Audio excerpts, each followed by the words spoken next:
After the Department of Education announced it intends to lay off half its workforce, we wanted to find out about potential impacts to local schools. Action News Now reporter Blake Mayfield reports on some of the concerns. With President Trump announcing his intention to dismantle the Department of Education, the Shasta County Office of Education is keeping a close eye on what comes next. As of now, Congress has not approved any federal job cuts. But Mike Freeman, superintendent for Shasta County's Office of Education, says his concern lies with where funding for special education would come from.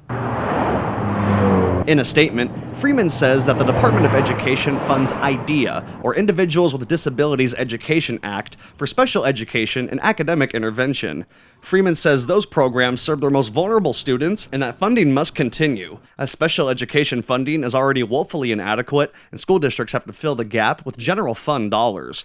He joined 57 other county Office of Education superintendents in Sacramento recently to meet with state legislators about their concerns. I reached out to many different school districts here in Shasta County to ask for their contingency plans in case the layoffs arrive, but I did not hear back from any of them. Freeman says one contingency plan would be a proposed budget that includes a discretionary block grant that would provide districts with flexibility in the event of federal cuts.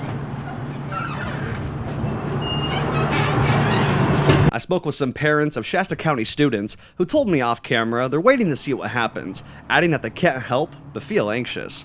Reporting in Reading, I'm Blake Mayfield, Action News Now.